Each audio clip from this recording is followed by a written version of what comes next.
স্বপ্নের শুরু হোক এখান থেকেই। আজকে দুর্দান্ত কিছু ইনফরমেশন নিয়ে চলে আসলাম আপনাদেরই খুব কাছে।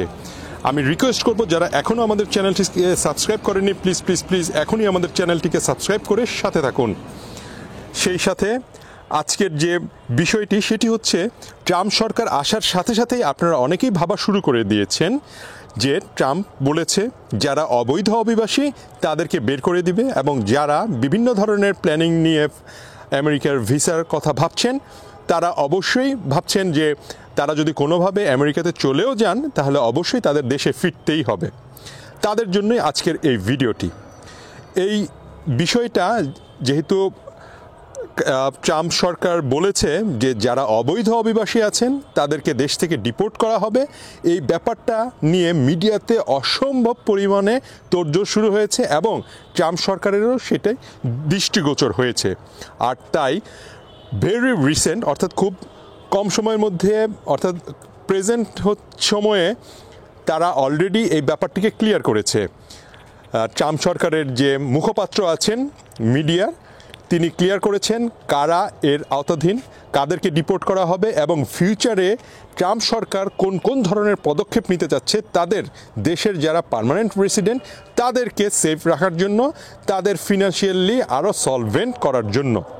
এবং সর্বোপরি ট্রাম্প সরকারের যে মেইন মোটো বলেন বা নির্বাচনী মেইন যে ইস্তিহার বলেন সেটা হচ্ছে এই ছিল, ইউএসএকে নাম্বার 1 করার জন্য আবারও একবার। অর্থাৎ সেটি হচ্ছে তারা চাচ্ছে ফিনান্সিয়ালি ইউএসএকে একদম টপ একটা পজিশনে তারা আবারও অধিষ্ঠিত করবে।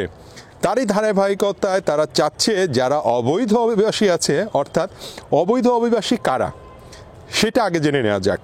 যারা ভিজিট ভিসায় গেছেন বা বর্ডার ক্রস করে গেছেন, অর্থাৎ কোনো না কোনো অবৈধভাবে গেছেন, কোনো ধরনের কোনো লিগ্যাল ওয়ে ছাড়া অবৈধভাবে যারা সেখানে অবস্থান করছেন, এবং যারা লুকিয়ে, যাদের কোনো ওয়ার্ক পারমিট নেই, থাকার কোনো পারমিট নেই, অর্থাৎ রেসিডেন্স কোনো পারমিট নেই, কিন্তু তারা সে দেশে রয়ে গেছেন,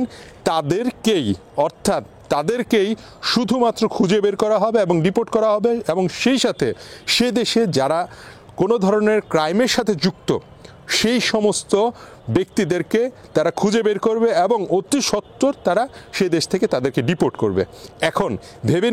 এখন ভাবছেন যারা অলরেডি অবৈধভাবে আছেন তাদের কি হবে।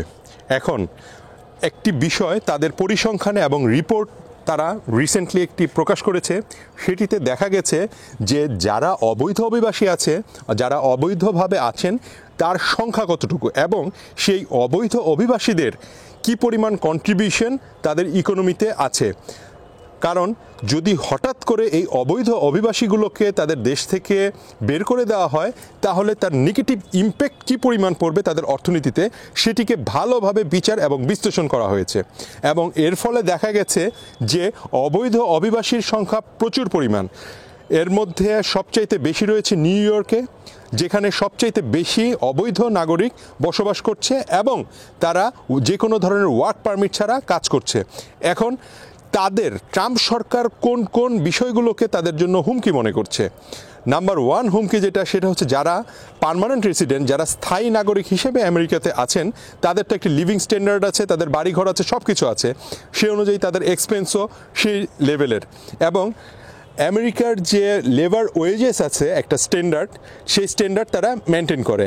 এখন একজন আমেরিকান যিনি আছেন তার ওয়েজেস দেখা যাচ্ছে ঘন্টায় হচ্ছে 50 ইউএসডি, অর্থাৎ $50। কিন্তু যিনি অবৈধ অভিবাসী আছেন তিনি দেখা যাচ্ছে সে তো অবৈধ, তার কোনো ধরনের ওয়ার্ক পারমিট নেই বা কোনো কাজ করার কোনো ধরনের কোনো অনুমতিই নেই, সে দেখা যাচ্ছে কাজ করছে $10 থেকে $20 মধ্যে। এর ফলে দেখা যাচ্ছে $10 থেকে $20 কীভাবে সে কাজ করছে সেটাও সে প্রাণের ভয়ে বা ভয়ের চোটে সে অনেক কমে, অর্থাৎ স্যাক্রিফাইস করছে, $30 থেকে $40 স্যাক্রিফাইস করে সে কাজ করছে। এর ফলে দেখা যাচ্ছে তাদের দেশের যে পার্মানেন্ট রেসিডেন্টস যারা রয়েছেন তারা বিচ্যুত হচ্ছে বা বৈষম্যের শিকার হচ্ছে। তো এখন যারা এই ধরনের এত কম মূল্যে কাজ করছেন তাদের সংখ্যা কতটুকু, এ পর্যায়ে দেখা গেছে তার সংখ্যা প্রচুর পরিমাণ। কারণ আমেরিকাতে এই সমস্ত কাজগুলো করছে 4th ক্লাস জব যেগুলো, থার্ড ক্লাস জব যেগুলো, সেগুলোতেই হচ্ছে এই সমস্ত অবৈধ লোকজনগুলো কাজ করছে। তার মধ্যে দেখা গেছে যে শুধুমাত্র নিউ ইয়র্ক সিটিতেই প্রচুর পরিমাণ ট্যাক্সি ড্রাইভার রয়েছে যারা অবৈধ নাগরিক। তো এই সমস্ত ট্যাক্সি ড্রাইভার যারা আছে, যে লোকজনগুলো আছে, তাদেরকে যদি বের করে দেওয়া হয় তবে প্রচুর পরিমাণ এখানে হচ্ছে কর্মী সংকটের সৃষ্টি হবে, এবং তারা যে অর্থনীতিতে একটা কন্ট্রিবিউট করছে যে পরিমাণে, কারণ তাদের সংখ্যা যেহেতু প্রচুর, এটা হচ্ছে তাদের ইকোনমিকে ড্রাস্টিক্যালি হচ্ছে ফল করাবে। এটা তারপর হচ্ছে বিউটি পার্লার যেটা আছে, পেডিকিওর মেডিকিওর যেগুলো করা হয়, সেলুন আছে, হ্যাঁ, তারপর ওয়ার্কশপ আছে, কার ওয়ার্কশপগুলো, কার ওয়াশিং অর্গানাইজেশন যেগুলো আছে সেগুলোতে, অর্থাৎ এবং ইভেন হচ্ছে যে ক্লিনার যারা আছেন, অর্থাৎ এরকম ধরনের যে প্রফেশনগুলোর লোকজনগুলো আছে, এখানে ম্যাক্সিমামই দেখা গেছে তাদের 70% হচ্ছে অবৈধ নাগরিক। তো এই লোকবলগুলোকে যদি আইডেন্টিফাই করে তারা ডিপোর্ট করতে বাধ্য করে, তাহলে তাদের ইকোনমিতেও আবার প্রচণ্ড পরিমাণ একটা ধাক্কা আসবে, যেটা ট্রাম্প সরকার কোনো অবস্থায় করতে দেবে না। তো যার ফলশ্রুতিতে তারা একটি ফাইনাল রেজাল্টে এসে পৌঁছেছে যে শুধুমাত্র যাদের ক্রিমিনাল রেকর্ড আছে তাদেরকে অগ্রাধিকারের ভিত্তিতে সেই দেশ ছাড়তে বাধ্য করা হবে, এবং যারা অলরেডি বিভিন্ন ধরনের প্রোগ্রামের আন্ডারে প্রসেসিংয়ের আছেন তাদেরকে কোনো অবস্থাতেই সে দেশ থেকে বের করা হবে না। অর্থাৎ যাদের ভিজিট ভিসার হচ্ছে সর্বোচ্চ মেয়াদকাল এক্সপায়ার করে গেছে, তাদেরকেও কোনো অবস্থায় ডিপোর্ট করা হবে না, যদি কিনা তারা ওয়ার্ক পারমিট বা যে কোনো ধরনের ভিসা স্ট্যাটাসের আন্ডারে তাদের প্রসেসিং চলে। তাই যারা এই মুহূর্তে এরকম অবৈধ নাগরিক আছেন, তাদের জন্য কড়া বার্তা দিচ্ছেন সেটা হচ্ছে তারা ইমিডিয়েট সময় নষ্ট না করে যেন বিভিন্ন ধরনের স্ট্যাটাসের আন্ডারে তাদের অ্যাপ্লিকেশন প্রসেসটিকে চালিয়ে যায়, ওয়ার্ক পারমিটের আন্ডারে যেন নিয়ে যায়। অর্থাৎ অবৈধভাবে আছেন এরকম কোনো ধরনের কোনো ডিক্লারেশনের মধ্যে যেন তারা না আসেন, তাহলে তারা প্রচণ্ড পরিমাণ সেফ থাকবে। এবং যেহেতু তাদের কোনো ধরনের কোনো ক্রাইম রেকর্ড নেই, তারাও এই ব্যাপারে নিশ্চিত থাকতে পারেন তাদেরকে কোনো অবস্থাতেই আমেরিকা থেকে ডিপোর্ট করা হবে না। তাই আমি রিকোয়েস্ট করব, যারা এরকম এক্সপায়ার মোডে আছেন তারা অবশ্যই কোনো না কোনো প্রোগ্রামের আন্ডারে অ্যাপ্লাই করে দিন, যাতে করে তারা এই ধরনের কোনো এক্সপায়ারির মধ্যেও আপনাদেরকে না পায়। এটা হবে আপনাদের জন্য অনেক অনেক বড় একটি প্লাস পয়েন্ট। তাই সবাই আর সময় নষ্ট না করে যারা যে স্ট্যাটাসে আছেন সেটিকে ফোকাস করুন এবং চমৎকারভাবে আমেরিকাতে থেকে যাওয়ার একটি প্ল্যান করে নিতে পারেন আজকে এই মুহূর্ত থেকেই।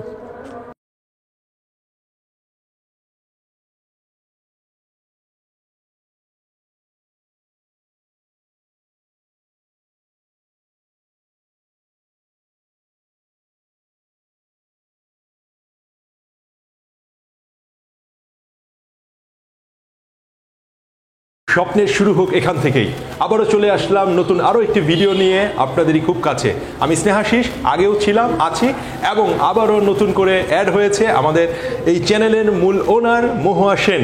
দীর্ঘদিন পর এখন থেকে প্রতিটি ভিডিওতে মহুয়া সেনকে আপনারা পাবেন, এবং নিত্য নতুন ভিডিওর চমক নিয়ে প্রতিটি সময় আমরা আগেও যেরকমভাবে উপস্থিত ছিলাম আবারও উপস্থিত থাকব। সেই সাথে যারা এখনও আমাদের চ্যানেলটিকে সাবস্ক্রাইব করেননি, আমি রিকোয়েস্ট করব এখনই চ্যানেলটিকে সাবস্ক্রাইব করে বেল আইকনটিকে ক্লিক করে রাখেন।